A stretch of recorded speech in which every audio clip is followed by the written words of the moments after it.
On s'est tous déjà posé la question, non? Le courant qui sort d'une prise murale n'a rien à voir avec celui qui alimente un téléphone. Eh bien aujourd'hui, on va plonger au cœur d'une bataille historique qui a littéralement façonné notre monde électrique, la fameuse guerre entre le courant alternatif et le courant continu. Alors, pourquoi cette différence? Ce n'est pas du tout un hasard. C'est en fait l'héritage d'une lutte acharnée, un véritable combat de titans entre deux des plus grands esprits de l'histoire, et leur vision de l'électricité qui était radicalement opposée.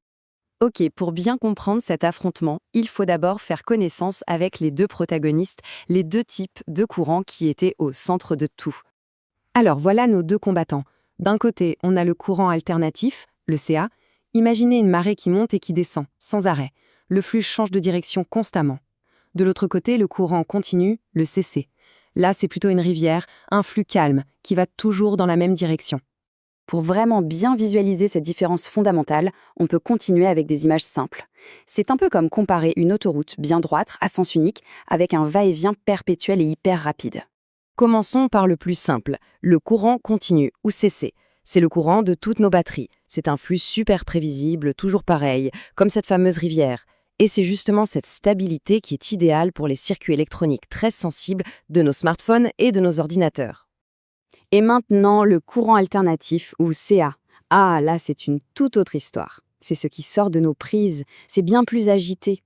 En fait, les électrons ne font pas un long voyage. Non, ils vibrent sur place très très vite, un peu comme une corde qu'on secoue.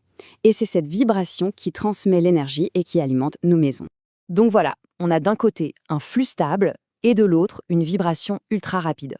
Ça peut sembler être un simple détail technique, mais à la fin du 19e siècle, cette différence a été le point de départ d'une véritable guerre industrielle et médiatique, la guerre des courants.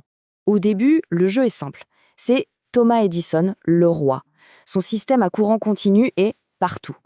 Sauf qu'il y a un énorme problème, un vrai talon d'Achille. Son courant ne peut voyager que sur 1 ou 2 kilomètres. C'est une faille immense et c'est là que Nikola Tesla et son partenaire George Westinghouse vont s'engouffrer avec leur système à courant alternatif.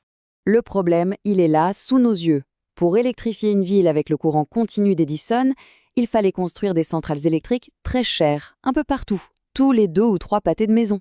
Pour un quartier, ça pouvait passer, mais pour éclairer un pays entier, c'était tout simplement impossible. L'enjeu était colossal. Face à cette menace, Edison ne va pas se laisser faire. Mais au lieu de se battre sur le terrain de la technologie, il va lancer une guerre médiatique d'une violence inouïe. Son objectif, prouver que le courant de Tesla est une menace mortelle pour le public. Edison, c'était la grande star de l'invention à l'époque. Il a regardé ce que faisait Tesla et a déclaré que ses idées étaient brillantes, mais totalement inexploitables. Ce mépris, cette petite phrase assassine, ça a été l'étincelle qui a tout déclenché. Pour sauver son empire, Edison a littéralement lancé une campagne de peur. Il a organisé des démonstrations publiques assez macabres où il électrocutait des animaux avec du courant alternatif, juste pour choquer l'opinion et associer la technologie de son rival à la mort.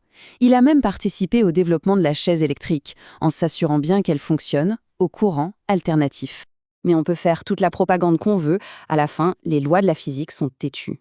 Et le courant alternatif avait un avantage technique décisif, une sorte d'arme secrète contre laquelle le courant continu ne pouvait rien, le transformateur. Ce graphique l'explique très bien. Le génie du courant alternatif, c'est de pouvoir augmenter sa tension très très haut grâce au transformateur. Et en faisant ça, on peut le transporter sur des kilomètres avec très peu de pertes. Le courant continu, lui, perdait une quantité folle d'énergie en chaleur dans les câbles. C'était un gaspillage énorme.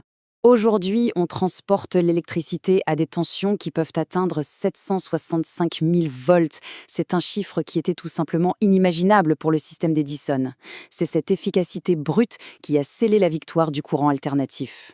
Le coup de grâce, le moment qui a vraiment mis tout le monde d'accord, c'est le projet gigantesque de la centrale hydroélectrique des chutes du Niagara.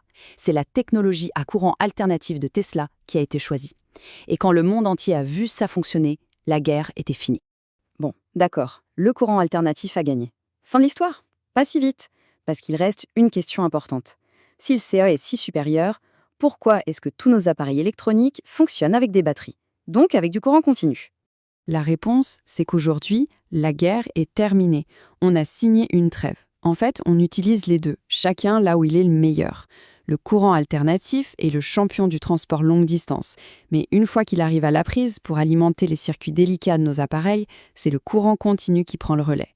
Et celui qui fait le lien entre ces deux mondes, c'est ce petit boîtier qu'on a tous au bout de nos chargeurs. Ça s'appelle un redresseur. On peut le voir comme un traducteur ou un pacificateur.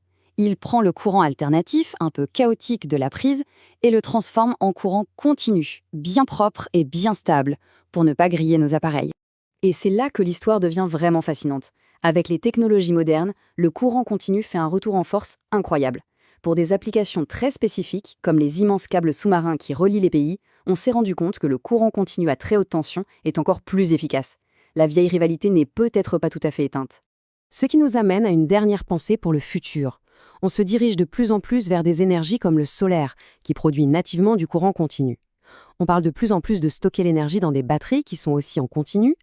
Alors la question se pose, est-ce qu'on n'est pas en train d'assister à la revanche du courant continu? La guerre des courants pourrait-elle reprendre, sous une toute nouvelle forme au XXIe siècle?